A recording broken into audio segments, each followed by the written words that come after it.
pour cette nouvelle vidéo. On vous retrouve avec les copains pendant un live Twitch où on va faire les sorties d'Ivresque ensemble avec eux. On va papoter, regarder un petit peu tout ça. Qu'est-ce qui me fait envie en mars? On a quand même, comme d'habitude, pas mal. Les copains se retrouvent ici dans le chat. Ils vont pouvoir vous parler lors de la vidéo, donner leur avis, etc., etc., comme d'habitude. De ce côté, vous avez les vignettes des livres. Il y en a quand même pas mal. Et vous pourrez retrouver, vous, sur YouTube, sous la vidéo, les liens qui amènent à mon affiliation Amazon, si vous voulez en savoir plus sur les romans, dates de sortie, résumé, etc., etc. Voilà, donc on va pas tarder. Il y en a 22 pour aujourd'hui. Il y a eu pire. Il y a eu pire, donc on est sage. Donc les copains vous disent bonjour. Et on démarre le tout premier avec Crescent City, mais le tome 3 ici, qui sera en poche chez J'ai lu. C'est une saga de Sarah J. Maas dont on a beaucoup entendu parler. Je vais pas rentrer dans les détails. Ce que j'en sais, ce que je veux en savoir, c'est de l'urban fantasy, c'est des faées. Il y a des anges aussi, je crois, me semble-t-il. Donc c'est le troisième et dernier opus en poche. Donc c'est de belles bricasses. Et j'avoue que bon, forcément, en poche, ça me tente bien de commencer cette saga, sortie depuis un moment déjà, en grand format. Ça me tente plus. Faé. Les faées au romapo. La faérie, j'adore ça. Donc bien sûr que je l'ai noté, celui-ci. Hein. J'aime beaucoup la couverture. Ce doré est très sympa. Avec cette espèce de déesse, je dirais, un petit peu. J'aime beaucoup. Sarah J. Maas, je ne l'ai jamais lu. Pourtant, j'ai Akotar dans le tome 1 dans ma palle depuis Evitam Aeternam. Je pense que ça fait 7 ans que je l'ai dans ma palle, je pense. Au moment où il avait fait le buzz, là, on me l'avait offert. J'ai jamais tenté. Il faudrait. Déjà, ça me donnerait une vision de l'écriture de l'autrice avant de vouloir peut-être me lancer dans autre chose. Voilà. J'attends ton avis, Céline, pour me lancer ou passer mon tour. Alors, les avis sont très très bons. Moi, ce que je recherche en fait en fantasy ou urban fantasy, que ça soit quand même relativement adulte, voilà, et assez punchy, voilà. Même s'il y a des intrigues de cours, que ça prend son temps et tout, voilà, il faut quand même qu'il y ait un intérêt. Donc voilà. Et puis je n'aurai pas trop les détails des avis non plus, donc bon, à voir, peut-être pas de suite, hein, j'ai d'autres sagas de fantasy ou d'urban fantasy à faire passer, mais je me le suis noté, celui-ci.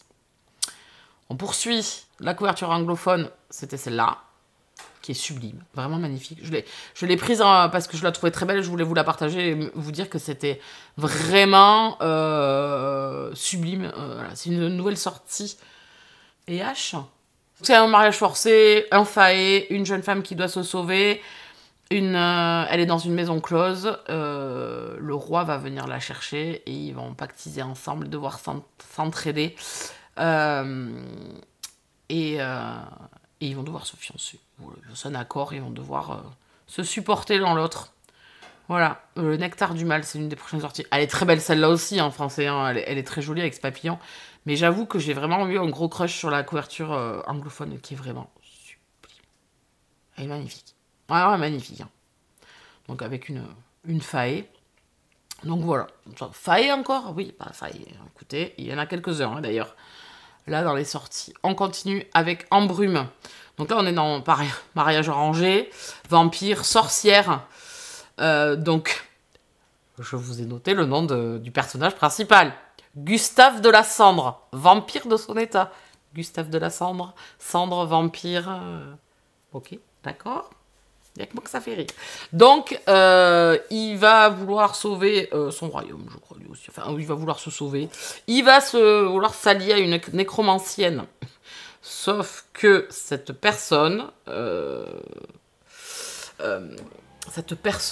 toujours des ennuis. Donc, en fait, ils vont être embarqués tous les deux un peu dans une aventure. C'est pareil, c'est de l'urban... Là, c'est peut-être de la fantasy, parce que je sais pas si c'est dans un monde... Si c'est sur Terre... C'est ou urban fantasy ou fantasy. Donc il me plaisait bien parce que la couverture, bien évidemment, hein, la couverture m'a beaucoup plu. Je la trouve très jolie. Donc là, c'est chez HarperCollins. Elle est superbe. Je la trouve très belle. Je pense que j'ai craqué cette fois-ci pour beaucoup, beaucoup, beaucoup de couverture, en fait. Donc voilà. Suis-je faible? Une sortie que j'attends, que j'ai demandé pour les sorties du mois de mars. Il va falloir que j'accélère dans mes services presse, hein, mais Gods and Monsters, le tome 2. Le tome 2, ça s'appelle Le trône des dieux brisés. J'ai le tome 1 ici, là, c'est celui-ci, là. Voilà, le tome 1. Et je viens de demander, du coup, le tome 2 en numérique pour le mois de mars, que je lirai, je pense, moi, fin mars, début avril, plutôt avril, peut-être. Voilà, le temps que je rattrape mon retard sur mes services presse. La couverture est encore une fois jolie. Alors, vous l'avez embroché et vous l'avez enrelié aussi comme les fois d'avant. C'est une saga qui va être en 4 tomes. Donc là, voilà, on avance un petit peu dans la saga. Les vampires, j'adore. Moi aussi. Moi aussi.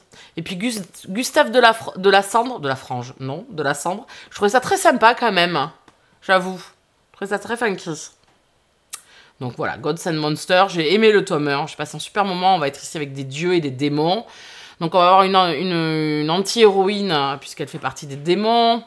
Elle n'est pas la gentille de l'histoire, et puis elle va devoir s'allier à un ancien dieu. Et bon, l'entente n'est pas cordiale au début, mais bon, ils vont devoir s'allier quand même pour essayer de sauver les peuples. Et puis ça va partir en cacahuète. Voilà, pour vous la faire brève, c'est ça. Et donc du coup, il y a de la romance et de l'action tout du long. Même s'il y a une partie où il y a beaucoup d'action sur une première partie, puis une deuxième partie où il y a eu un peu plus de relations. Voilà, à voir le tome 2 parce qu'il y a eu un final de fou. En fait, tout est remis en question. Donc j'ai hâte de découvrir ce deuxième opus qui a l'air vraiment, vraiment pas mal quand même. Hein. Mais la couverture est magnifique. Hein. Bon, après, chez Lost Kingdom, enfin chez Bookmark, moi j'adore les couvertures sur toutes les collections sont vraiment très très belles. On continue, on change vraiment totalement de registre là. On revient à de l'historique avec l'annonce faite à Göring.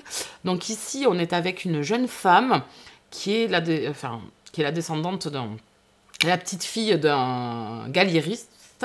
Donc un juif qui avait une galerie d'art et des œuvres d'art. Et elle va s'allier, elle, en fait, à son amoureux, son amant, qui est... donc elle est juive, hein, et lui, il est soldat allemand. Et en fait, à l'époque où Göring fait la même base sur tous les œuvres d'art qu'il peut pour le Reich, pour lui-même aussi. Hein, voilà. Et donc ça, c'est une histoire avec deux personnages dans la tourmente qui vont devoir se cacher et essayer de garder les œuvres d'art qu'ils ont déjà pour éviter qu'elles soient pillées. Donc j'aimais bien le pitch de départ. Voilà. Donc ils vont vouloir protéger la collection familiale. Et puis voilà, il sort en poche. Je me suis dit pourquoi pas. J'aime bien les romans Seconde Guerre. En plus comme ça sur les vols d'œuvres d'art, c'est vraiment un truc que j'aime beaucoup dans les histoires. Et voilà. Donc celui-là, je l'ai noté et j'aime beaucoup la couverture. Très sympa. On continue. On devrait aller vite ce soir. Le chant des sacrifiés. Donc là, je crois qu'on est en auto... Oui, c'est Eulalie Lombard. On est dans de l'auto-édité cette fois-ci. Donc là, je remonte. On est ici. Donc Fae. Fae humaine, alliance forcée, fantasy, romance. Nova fuit pour ne pas être exécuté. Donc Aran va être envoyé en mission, lui. Et ça va être leur rencontre. Et donc lui et elle vont devoir s'allier contre leur gré. Et lui va essayer de la protéger aussi. Donc voilà, c'est tout ce que j'en sais. J'aimais beaucoup la couverture. Elle est très sympa. Donc avec cette forêt là et ces deux personnages. Donc écoutez, je valide. À voir. Bon après les romans de Lali Lombard. Alors l'autre autrice par contre je connais un peu moins. Mais sont quand même très appréciés en auto-édité. Donc je me suis dit, pourquoi pas. Moi aussi, j'ai bien aimé le tome 1 de Gods and Monsters. On continue. 8e sortie avec Morgane Pendragon, donc légende arthurienne. On reprend avec, cette fois-ci, une héroïne féminine à une époque d'épée, de la légende d'Arthur. Et c'est une légende revisitée où c'est la femme qui est l'héroïne principale, donc Morgane Pendragon. Je me suis dit que ça me tenterait bien de lire ça. C'est de la fantasy là aussi, hein, et il sort en poche. Et vous pouvez le retrouver celui-ci dans la masse critique Babelio, puisqu'il y a une masse critique Babelio mardi 4 mars sur... bon, là où je vous posterai à YouTube, ça sera déjà passé, mais sachez-vous, dans le live, que il fait partie des romans qu'il y aura dans la masse critique, puisque je me le suis noté. Voilà. Donc voilà, Légende arthurienne, j'aime bien aussi. Puis surtout d'avoir une femme comme héroïne. On m'a dit oui, allez, on signe. Ensuite, on rechange de registre, de l'historique avec C'était notre terre de Kathleen Grissom. Elle écrit de l'historique, elle avait écrit La colline aux esclaves. Je crois que c'était à l'époque, ça fait un moment qu'il est sorti déjà, où elle nous parle de ce sud avec ses maîtres et ses champs de coton avec ses esclaves. Donc que j'avais déjà noté à l'époque, je ne l'ai jamais lu, mais je l'avais déjà noté. Et cette fois-ci, donc, c'était un roman que j'avais repéré en grand format, c'était une autochtone sur la couverture. Donc l'histoire ici, elle va nous parler des Amérindiens. On est au Canada. En 1863, une jeune autochtone doit être mariée à un homme de son clan. Malheureusement, il est tué. Et sa famille, en fait, va la forcer à épouser un trappeur blanc. Ce trappeur blanc va la mener avec elle, puisqu'elle va, pareil, en mode nomade, aller vendre lui ce qu'il a attrapé. Et elle a 16 ans. Donc, elle va rencontrer un peuple nomade qui s'appelle les Nakoda. Sauf que ces Nakoda vont tomber sur des marchands ivres qui vont les massacrer. Cette jeune fille va décider de prendre les armes et de se venger. Voilà, c'est ça l'histoire de départ. Et on va nous parler bien évidemment des colons et des premiers natifs. Et voilà. Donc je trouve que l'histoire a l'air très sympa. Je l'avais déjà noté en grand format. Alors j'aime beaucoup la couverture en grand format. Cette couverture est vraiment très belle. Elle est très jolie. Celle du grand format, c'est juste une jeune femme dessus. Elle était très jolie aussi. Donc voilà. Je me le suis noté, puisque je me suis dit, en poche, ça m'attire toujours plus au niveau du porte-monnaie. Donc, à l'époque, il m'avait bien intéressé. Morgane qui retirerait l'épée, j'adore l'idée. On continue. Les enfants de la mine, d'Hélène Marie Wiseman. Alors, c'est une autrice que je veux découvrir déjà depuis un petit moment. Je ne me souviens plus du titre de l'ancien livre qu'elle avait écrit. C'était une petite fille et derrière il y avait une tante de cirque. Je ne sais pas si vous l'avez vu. On l'a vu beaucoup passer à un moment donné. C'est des romans très poignants, coup de poing sur la vie en fait de certaines régions, pays, d'époque. Donc ici, dans cette histoire-là, elle va nous parler on est en Pennsylvanie. Une jeune fille qui quitte sa ville et qui veut plus revenir, et sauf qu'à 19 ans elle va revenir quand même, et c'est une ville minière où les gens crèvent la faim et les gens qui vendent de la nourriture dans les magasins en fait vendent ça à prix d'or, enfin très cher, et donc les gens crèvent la dalle, et en fait elle va se rebeller et elle va être aidée par un autre personnage masculin, et en fait ils vont aller déposer devant les maisons des petits colis, et voilà, ils vont essayer de s'entraider. Et ils utilisent des enfants dans les mines, et elle peut pas s'empêcher de les aider parce que ça lui fait penser à son petit frère qu'elle a perdu. Et voilà, c'est cette histoire-là, donc je pense que c'est quelque chose de ruralité très dure. Voilà, ça doit être quand même un livre assez fort et brut de décoffrage. Voilà, où la maladie, la misère, la pauvreté. Voilà, mais ça a l'air d'être un livre assez sympa. Bon, là, il sort chez Faubourg Marigny, donc c'est un grand format. Mais je pense que ça doit être une histoire assez sympa. Donc, je le surveille à l'occasion l'année prochaine, quand il sortira, peut-être en poche. Ou s'il sort en poche, pourquoi pas. Vraiment. Et c'est une autrice que je veux absolument découvrir aussi. Un historique. Alors, celui-là, on va le voir passer, je pense, pas mal. Five Broken Blades de May Corland. Alors, attendez, il faut que je me retrouve parce que du coup, c'est dans le désordre, tout ça. On est ici avec 5 menteurs. Donc, on a une voleuse, un assassin, un espion. Et les deux autres, je ne me rappelle plus. Une voleuse, je ne sais plus ce qu'elle était l'autre. Donc, il y a 2 femmes et 3 hommes. que l'on missionne pour aller tuer un roi. Et donc ces 5 menteurs vont se réunir et partir en quête pour aller essayer de tuer le roi qui est en fait compliqué de le tuer. Donc je sais pas comment ils vont faire. Des assassins, une aventure, une vengeance, des intrigues. Voilà, c'est de la fantasy. C'est le nouveau roman sortir chez Olympe. Et pareil, celui-là vous l'avez dans la masse critique Babelio du 4 qui a l'air vraiment pas mal aussi. Vraiment assez sympa. Le dernier de la saga de FVST, de la saga Elite, le tout dernier. Un couple que j'attends depuis le tome 2, je pense. Tome 2, oui, tome 2, je pense. Enfin, on va avoir leur histoire. Donc, ça sera l'histoire de Avery et Win. J'ai hâte de découvrir cette histoire, puisqu'ils sont amis. C'est un peu ambigu pendant toute la saga. Donc, j'ai hâte de découvrir leur histoire, ce roman. Ça sera le dernier. Je sais plus. J'ai le 5 dans ma palle. Il me reste le 5,5, je crois, à m'acheter. Et donc, j'attendrai que la sortie de ce 6 pour me clôturer la saga et la voir et la finir. Dans l'année 2025, ça serait parfait. Donc, ici, vous êtes dans de la romance contemporaine, MM. Vous êtes à New York avec un groupe de copains, en fait. Et vous allez avoir à chaque tome l'histoire d'un des garçons du groupe. Win et Avery font partie du même groupe, donc c'est les derniers en fait de tout ce groupe où vous allez avoir un Enemies to Lovers dans un, vous allez avoir un Edge Game dans un autre, vous allez avoir thérapie de reconversion, enfin voilà. Il y a chaque thème, un petit peu dans chaque tome différent, avec des personnages assez variés. C'est un peu épicé quand même, voilà. Si vous n'aimez pas les scènes spéciales, il y en a quand même dans cette saga. C'est une saga que j'aime beaucoup. Voilà. On continue avec Macallan. Je pars en Écosse. Oui, allez, salut. Salut tout le monde, je me casse. Je pars en Écosse.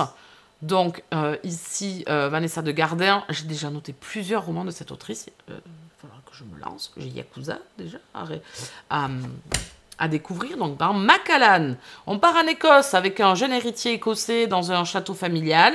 Lui et son grand-père essayent de faire fructifier le domaine avec des visites guidées à l'intérieur et tout, dans tout ce qui est la culture écossaise, les kilts, etc., le whisky.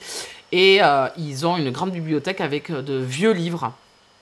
Et ce jeune homme essaye de renflouer les caisses un petit peu familiales, parce que avoir une demeure et un château comme ça, c'est super, mais ça coûte énormément.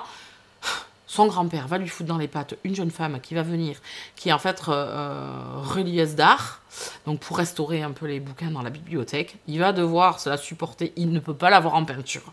La nénette, en fait, est une vraie pipelette en plus, il ne peut pas la blairer. Et voilà, ça va être la rencontre de ces deux personnages. Je pense qu'il va y avoir un peu d'humour, un peu, le fait d'être dans un huis clos, dans un château. Ça me plaît bien, la couverture. Est-ce qu'on en parle de la couverture? La couverture est magnifique. Je sais pas, chez Blacklink, les couvertures, à chaque fois, c'est pépite. Donc, elle va être là d'abord pour les reliures d'art. Et puis, je sais pas, le grand-père va leur parler d'une histoire bracadabrante, comme quoi un trésor serait caché. Et du coup, ils vont se lancer là-dedans. Elle va l'embarquer là-dedans. Et ils vont essayer de faire une quête pour retrouver ce trésor. Je pense que c'est un duo qui va être assez sympa. Voilà. Et il est pas hanté, je pense, le château. Hein. Je pense pas qu'il soit hanté. C'est pas, enfin, je sais pas ce que j'ai noté en tout cas. Mais en tout cas, la religieuse d'art est une grande bavarde. Elle était là pour faire des reliures de livres. Et du coup, je pense qu'elle va tomber peut-être sur quelque chose dans la bibliothèque qui va lui faire penser qu'il y a un trésor quelque part caché dans le château ou dans le domaine. Et elle va embarquer l'héritier avec elle. Et lui, il peut pas la blairer. Voilà. Donc, je trouve que c'est assez sympa. Moi, j'aime beaucoup la couverture. Voilà. Donc, on part en Écosse, ça vous va? Ah là, ils se sont tous réveillés dans le chat. Hein. Vous avez pu remarquer du kilt. Écosse, le mot magique. Ce genre de roman, ça fonctionne toujours. Les valises sont prêtes. Voilà. Non, mais ça, par contre, il me tente. Il n'est qu'à 4 € en e-book. Donc, voilà. Celui-là, il vaut le coup. On continue avec une sortie de chez Bookmark que je vais demander dans mes sorties du mois de mars en papier. C'est Magie à Manhattan, le tome 1. On va être ici, donc dans un historique MM, vous aurez compris, avec de la magie 1925. On est à New York. On est avec un homme qui protège le monde des reliques surnaturelles pour l'équilibre. Et l'autre, en fait, a décidé de renoncer à ses pouvoirs. Il a un don qui permet justement de capter peut-être certaines reliques, dont une amulette. Et donc notre policier surnaturel va vouloir s'allier à ce gars qui veut plus utiliser ses pouvoirs. Et voilà, ça va être, ils vont se mettre en commun pour essayer de retrouver une amulette. Voilà, donc c'est une enquête. Tout ce que j'aime, historique, MM, enquête, et puis magie, voilà, surnaturel.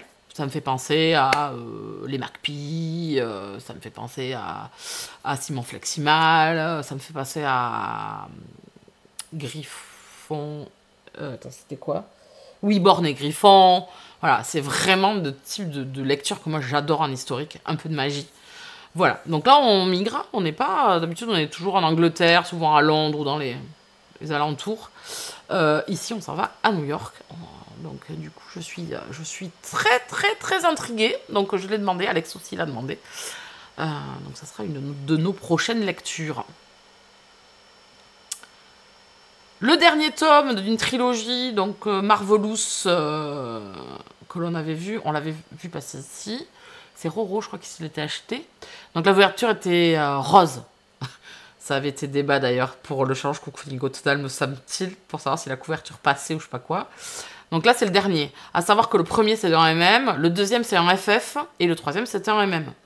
Voilà, donc on change de personnage quand même dans les 3 tomes. C'est le dernier. C'est une saga qui me plaît beaucoup. C'est de l'historique, c'est du... Voilà, c'est ou du FF ou du MM. Et c'est une saga que je voudrais découvrir. Donc là, elle est en grand format. Comment vous dire que j'espère qu'elle va sortir en poche. Sait-on jamais, gardons espoir. Si elle sort en poche, je prends. Rose et orange. Orange pour le côté automnal. Oui, voilà, c'était ça le débat. C'était ça, je me souviens maintenant, ça y est. Voilà, et là c'est vert. Donc ici, code name Black Phoenix. Ici, on est dans deux agents. Deux agents, une course contre la montre, l'équilibre mondial, stopper une taupe, une enquête d'espionnage en slow burn. Voilà, deux agents qui s'entendent pas des masses, mais qui vont devoir faire front commun. Moi, j'adore ce principe-là, c'est vraiment ma cam. J'adore enquête, romance dedans, voilà, comme ça, il y a un bon rythme. En plus, quand ils s'entendent pas très bien, c'est pas mal aussi, ça donne un peu de piquant, je trouve. Donc voilà, la couverture est magnifique. Je ne connaissais pas trop ces éditions Elos. Pas une maison d'édition que j'ai vu beaucoup passer. La couverture est quand même canonissime. Excusez-moi. Donc voilà, c'est du romantique suspense. Moi, c'est un de mes genres préférés. Donc je l'ai noté, bien évidemment. On continue avec un tome qui sort en poche. Ça y est. Bon, à quand la suite, je ne sais pas. C'est une trilogie, hein, l'Empire du Vampire. Là, c'est le tome 2 qui sort en poche. Bien sûr que je me le suis noté, pardon. Donc, l'Empire du Vampire, je fais très simple, univers de fantasy. La nuit est tombée, il reste quelques humains, il y a des vampires. Voilà, c'est tout ce que je veux en savoir. C'est des grosses bricasses, mais c'est de la fantasy que je veux absolument découvrir. Je me le suis noté. Est-ce que quand même, cette couverture poche est quand même pas atomique? Excusez-moi du peu quand même. Est-ce qu'elle n'est pas sublime? Ah, la taille du tome 1, oui. Oui, la couverture et le phénix, c'était magnifique quand même. Bonsoir à ceux qui nous rejoignent. On est en train de faire les sorties livresques qu'on a bientôt terminé. Il nous reste 5 à faire. Donc voilà, celui-là, je me le suis noté parce que c'est une saga de fantasy que je veux lire, bien évidemment. Dark fantasy même, je crois. On continue, on change de registre avec du MM toujours, mais cette fois-ci en romance contemporaine. Je repars avec les pompiers. Celui-là aussi, je l'ai demandé, c'était dans mes sorties livresques du mois de février. Il sortait en février en numérique, il sort en mars en papier. Donc, on devrait le recevoir dans le courant du mois de mars. Ici, on est avec des pompiers. On va suivre un couple différent dans chaque tome. Dans ce second opus, on va suivre un ami du groupe de pompiers qu'on a suivi dans le premier. Et j'ai aimé parce qu'il lui arrive quelque chose à la fin du tome 1 qui me donne envie de savoir la suite. Il lui arrive une petite quinte. Donc écoutez, romance MM, univers des pompiers. Voilà. Il n'y a qu'avec Gwen que ça fonctionne. Oupsie. Non, c'est le 2 là, t'inquiète pas, t'as encore le temps. Donc voilà, moi j'aime bien, ça fonctionne bien. Donc écoutez, je vais continuer parce que franchement, le personnage de ce tome, j'ai envie de voir comment ça va évoluer. Je sais, d'après la fin du 1, j'ai bien compris qu'il y avait quand même un truc. Pour ceux qui ont lu Les Invisibles, voilà, on est dans du handicap là aussi. Donc écoutez, à voir. Alors, Oliver Perru. La saga, la duologie Martyr. C'est une saga qui est sortie en 2013. À l'époque, j'ai le tome 1 quelque part. J'ai le tome 1. Et en fait, je ne trouvais plus le tome 2. Une fois que je m'étais procuré le tome 1, parce qu'après, il a été arrêté en édition. Il avait été réédité en 2016, avec une autre couverture. Mais j'avais pas celle-là. Moi, j'avais la première. C'était une duologie quand je trouvais plus en tome 2. Donc, du coup, je n'avais pas commencé le tome 1. C'est une saga de fantasy, hyper connue à l'époque. Alors, beaucoup moins aujourd'hui, je suppose. Mais à l'époque, en 2013 à 2016, elle avait quand même fait pas mal de buzz sur la bloogosphère. Aujourd'hui, elle est rééditée avec cette sublime couverture. Chez J'ai lu. Bon, chez J'ai lu, ils se font plaisir. 700 pages le livre, 16,90 € le poche. Voilà. Donc, nouvelle couverture qui est vraiment sublime. Donc là, au mois de mars, vous avez le tome 1. Et en avril, il y aura le tome 2 avec une superbe couverture. C'est un personnage en noir dessus. Franchement, super sympa. Donc, c'est une saga de fantasy. Donc, c'est une nouvelle réédition. Je pense pas qu'elle allait revenir, cette saga. Mais du coup, je vais peut-être essayer de me retrouver le tome 1 quelque part chez moi. Je sais plus où je l'ai foutu. Je l'avais prêté à un copain. Il l'avait lu. Il avait beaucoup aimé. Donc, c'est de l'heroic fantasy. On est avec des frères assassins. Une guerre qui s'éclate. Ils vont devoir choisir leur camp. Voilà. Donc, c'est totalement le classique en fantasy. Ils vont s'allier à des personnes et voilà, ils vont essayer de se battre. Donc écoutez, celui-là me plaît beaucoup dans ce format-là. J'avoue que cette nouvelle édition me plaît beaucoup. Et ça me permettrait de lire enfin cette duologie parue quand même il y a plus d'une dizaine d'années. Et que je n'avais pas lu au final. Le tome 1 est quelque part dans mon bordel. On continue.